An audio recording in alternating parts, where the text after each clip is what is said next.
जय श्री श्याम। एक बार एक लड़का दोस्त की शादी में जाने के लिए बहुत दूर से आया था।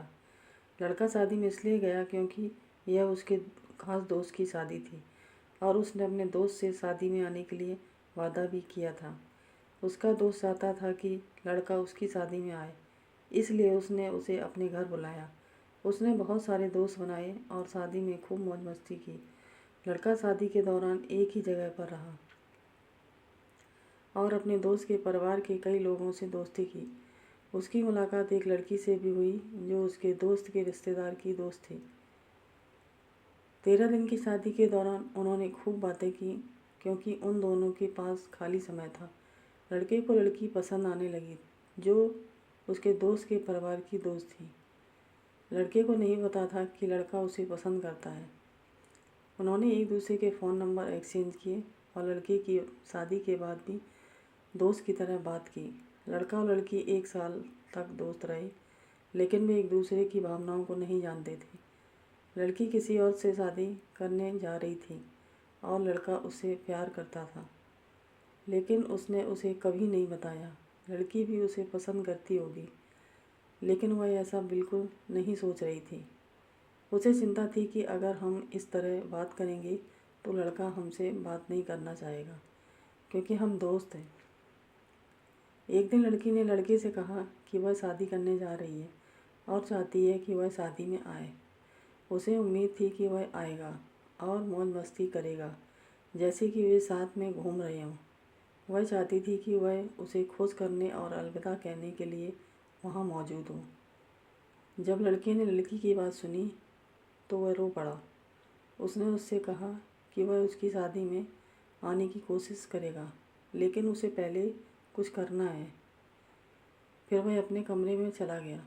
रात को लड़का बिस्तर पर जाता है और सोने की कोशिश करता है, लेकिन जब वह अपने दोस्त के बारे में सोचता है तो उसे उसकी बात याद आती है।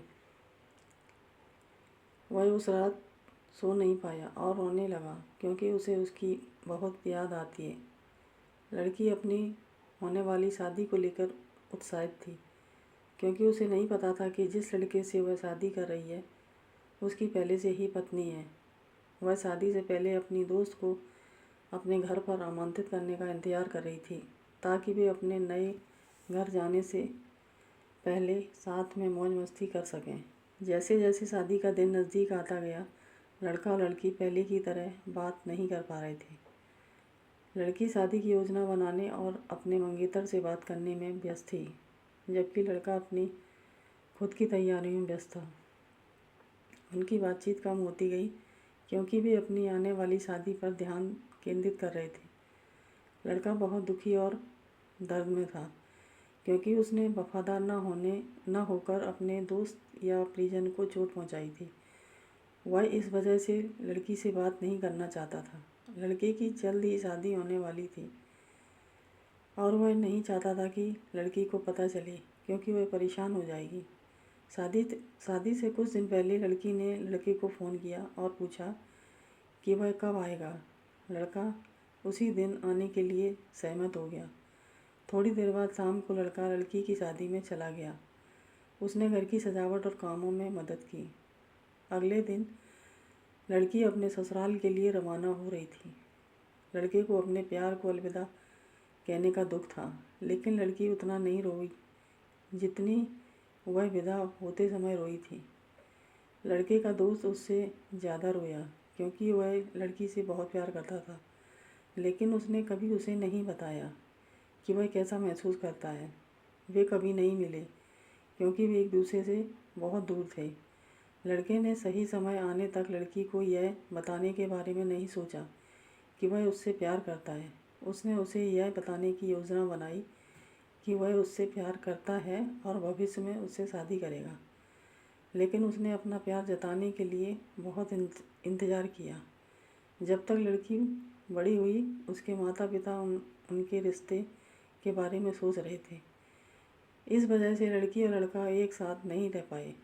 यह उन लोगों के बारे में है जो सीखते हैं कि जिस व्यक्ति से आप प्यार करते हैं उसे यह बताना ज़रूरी है कि आप कैसा महसूस करते हैं। अगर आप अपनी भावनाओं को व्यक्त नहीं करते हैं तो आप जिससे प्यार करते हैं वही किसी और के साथ हो सकता है। अपनी भावनाओं को अपने अंदर रखने के बजाय यह बताना बेहतर है कि आप कैसा महसूस करते हैं। दोस्तों, अगर हमारी कहानी पसंद आई हो तो प्लीज़ लाइक और सब्सक्राइब करें। धन्यवाद। जय हिंद, जय भारत।